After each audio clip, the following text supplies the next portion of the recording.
அன்பான உறவுகளுக்கு வணக்கங்க. புள்ளைய காணோம்னு பாயப்புள்ள பயங்கரமாக துடிக்கிறாரு, தவிக்கிறாரு. நம்ம சேது பொண்டாட்டியை பிடிச்சி வாங்குன்னு வாங்க. ஏண்டா நானே உங்ககிட்டருந்து வாங்கலான்னு நான் இருக்கேன், கடைசியாக நான் பிள்ளைய திட்டு வந்தேன்னு சொல்லிட்டியா அப்படின்னு அழுகுறாங்க. நாலா பக்கம் எல்லா பக்கம் தேடுறாங்க. சிசிடிவி கேமராவில் பார்த்தா ஒரு கிளவி தாங்க தூக்கிட்டு போயிருக்கு. பிள்ளைய காணமேன்னு துடிக்கிறாங்க, வைக்கிறாங்க. என்ன பண்ணுறதுன்னு தெரியல, எங்கே போச்சுன்னு தெரியல. ராஜாங்கம் அப்படி தான் வலை போட்டு தேடுறாரு. இங்கே பார்த்தீங்கன்னா ஜெனி வீட்டில் என்ன பண்ணுறாங்க, ரூமுக்குள்ளே குழந்தை சத்தம் கேட்டுக்கிட்டே இருக்குது. என்னன்னு பார்த்தா ஜெனி அப்பாவும் அம்மா வந்து கடத்தி கொண்டாந்து வச்சுருக்காங்க. பார்த்துட்டு ஆடி போகிறாங்க. அப்பா இது யார்ட்டு குழந்தை சொல்லுப்பா அப்படிங்கிற. யார்ட்டு பிள்ளைங்க உனக்கு என்ன போ அப்படிங்கிறாங்க.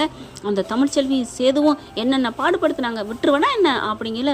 அப்போது தமிழோட குழந்தையா, ஐயோ அப்படின்னு சொல்லிட்டு கொடுங்கப்பா அப்படின்னு சொல்கிறாங்க. முடியாதுடி, நான் எப்படி கொடுப்பேன் அப்படிங்கல. இப்போ இந்த பிள்ளைய நீ அவங்கள்ட்ட ஒப்படைக்கல, நான் இந்த மாத்திரை அப்படின்னு சொல்லிட்டு எல்லாத்தையும் எடுத்து வச்சுருக்காங்க. ஒரு பாட்டில் நிறையா. இதை நான் எல்லாத்தையும் முழுங்கிடுவேன், நீங்கள் கொண்டே கொடுக்குறீங்களா இல்லையா அப்படி சொல்ல. ஏ அப்படிலாம் பண்ணாதடி அப்படிங்கிறாங்க. அப்போ கொண்டே கொடுங்க. இல்லடி, நாங்கள் கடத்தணும்னு தெரிஞ்சால் எங்களை ஏதாவது பண்ணிடுவாங்க. என்ன பண்ண போகிறாங்க, நான் அவங்ககிட்ட மன்னிப்பு கேட்குறேன், எங்கள் அப்பா அம்மா விட்டுருங்கன்னு நான் சொல்கிறேன் அப்படிங்கல. இல்லடி எங்களுக்கு பயமாக இருக்குது, இந்தா நீயே வச்சுக்கோ, நீயே போய் கொடுத்துக்க அப்படின்னு சொல்ல. அந்த பயம் இருக்கணும் அப்படின்னு பிள்ளைய தூக்கிட்டு வராங்க. இங்கே விடியலைங்க, அப்படியே சங்க மங்களா இருக்குது. அக்கா அண்ணே அப்படின்னு சொல்லி கூப்பிட யார் அப்படின்னு வெளியில் வராங்க. குழந்தையோடு நிற்கிறாங்க. செனின்னு மலர்லேருந்து கருப்புலேருந்து எல்லாரும் கேட்க, என்னம்மா நம்மோட குழந்தை அப்படின்னு எல்லாரும் சந்தோஷமாக தூக்குறாங்க.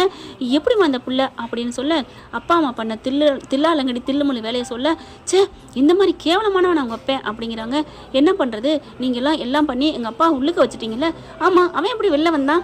என்ன சார் நினைக்கிறீங்க, இந்த காலத்தில் காசு இருந்தால் எல்லாம் பண்ணலாம். முதல் நாள் போயிட்டு மறுநாள் வெளில வராங்க. இப்போ எத்தனை நாள் ஆச்சு, வெளில வரமாட்டாங்களா என்ன? வந்ததோட சும்மா இல்லாமல் நம்ம பிள்ளைய கடத்திருக்காங்க தெரியுமா? நான் குழந்தை அழுகுதேன்னு பார்த்தேன். யார் குழந்தை என்ன குழந்தைன்னு நான் கேட்டால் சொல்லவே இல்லை. கடைசியாக நான் தவறான முடிவு எடுப்பேன்னு சொன்னதுக்கப்புறம் தான் எல்லா விவரத்தையும் சொன்னாங்க. பிள்ளைய கொண்டே ஒப்படைங்கன்னு சொன்னேன்.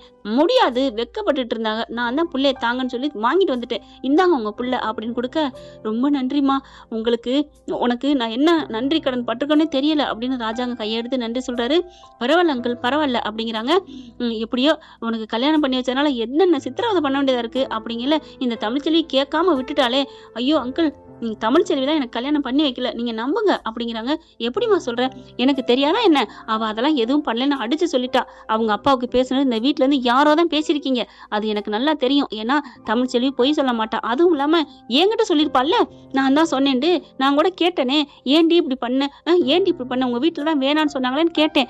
நான் எப்படி, என் மாமனார் எனக்கு தெய்வம் மாதிரி, அவர் பேச்ச நான் மீறுவேனா? என்ன ஜெனி இப்படிலாம் நீயும் பேசுகிற? நான் ஃபோன் பண்ணவே இல்லைன்னு அடித்து பேசிட்டா. அவள் வயிற்றுல இருக்க புள்ள மேலே சத்தியம் பண்ணி சொல்லிட்டா. இப்போ இதை விட என்னதான் சொல்லணும் அப்படின்னு சேனி சொல்றாங்க. சேனி சொன்னா ஆடி போறாங்க எல்லாரும். இனியாவது பிள்ளைய பத்திரமா பாத்துக்கங்க அப்படின்னு சொல்லிட்டு கிளம்புறாங்க. அதுக்குள்ள இங்க தமிழ்ச்செல்வி வந்துருதுங்க. வந்த கையோட என் பிள்ளைய கொடுங்கன்னு சொல்லிட்டு அழுகுறாங்க. ஓன்னு ஒப்பாரி வச்சு இங்க சேதை என்ன பண்றாங்க, பிள்ளைய கொடுக்க முடியாதுன்னு திரும்புறாங்க. ராஜாங்க குடுறா பிள்ளைய, பாவம்டா, பெத்த விட்டு பிள்ளைய பிரிக்க கூடாது, அது பாவம் அப்படின்னு பிள்ளைய தூக்கி தமிழ்ச்செல்விட்ட கொடுக்குறாங்க. ரொம்ப நன்றி மாமா அப்படின்னு 2 பிள்ளையும் தூக்கிக்கிட்டு மாமனாருக்கு நன்றி சொல்றாங்க. சேதுக்கு கொஞ்சம் மனசு கஷ்டமா தாங்க இருக்கு. ஏன்னா ஜெனி வந்து தமிழ்ச்செல்வி எந்த தப்பும் பண்ணலன்னு சொல்லிருச்சா. அதனால இப்ப யார் இந்த வீட்டுல பண்ணாங்க, அதை நான் கண்டுபிடிக்காம விட மாட்டேன் அப்படின்னு சொல்லிட்டு ரெடி ஆகுறாருங்க கண்டுபிடிக்கிறதுக்கு. இப்ப மலரு, பிள்ளைய தூக்கிட்டு போறியா தமிழ் அப்படிங்கல. நான் போய் தானே காணும், ஏன் பிள்ளைக்கா, நான் பிள்ளைய வளர்த்துட்டேன்னா அதுதான் அப்படிங்கல. வேணா நம்ம வீட்டுக்கு வாக்கா, அது ஓன் பிள்ளைதான், வந்து அங்கே வளரு அப்படிங்கிறாங்க. உடனே கருப்பு பாக்குறாங்க. எனக்கு தான் அப்படிங்கிறாங்க. நாங்களும் வர்றோம் அப்படின்னு 2 பேரும் கிளம்பிடுறாங்க. அப்பதான் கிளம்புது. உடனே ராஜாங்கம் பாக்குறாரு. அதா அப்படிங்கல. என்னடா நீ போறியா அத்தா? ஆமா, ஏன் கொல்லுப்பறைங்களை விட்டுட்டு நான் இருக்க மாட்டேன், என்னாலையும் விட்டுட்டு இருக்க முடியாது, அப்ப நீ வா அப்படின்னு சொல்லிட்டு எல்லாரும் தமிழ் சொல்லி விட்டு கிளம்புறாங்க. என்ன ஃப்ரெண்ட், இப்படிலாம் போக வாய்ப்புகள் இருக்கா? இருக்காதான், இருந்தாலும் நம்ம கற்பனை கதை தான். பிடிச்சிருந்துச்சுன்னா ஒரு லைக்கை போட்டு சப்ஸ்கிரைப் பண்ணி ஆதரவு கொடுத்துருங்க அன்பு உறவுகளே. Thank you friends. இந்த வீடியோ உங்களுக்கு பிடிச்சிருந்தா தயவு செய்து லைக் பண்ணுங்க. இன்னும் அப்டேட்ஸ்க்காக சேனலை சப்ஸ்கிரைப் பண்ண மறக்காதீங்க. நம்ம கிட்ட இருக்க எல்லா சேனல்ஸோட லேட்டஸ்ட் வீடியோ அப்டேட்ஸ்க்காக மேல ரைட் சைடுல காட்டுற லிங்கை கிளிக் பண்ணி வாட்ஸ்அப் குரூப்ல ஜாயின் பண்ணுங்க. உங்களிடம் விடைபெறுவது நான் உங்கள் மெஹர்.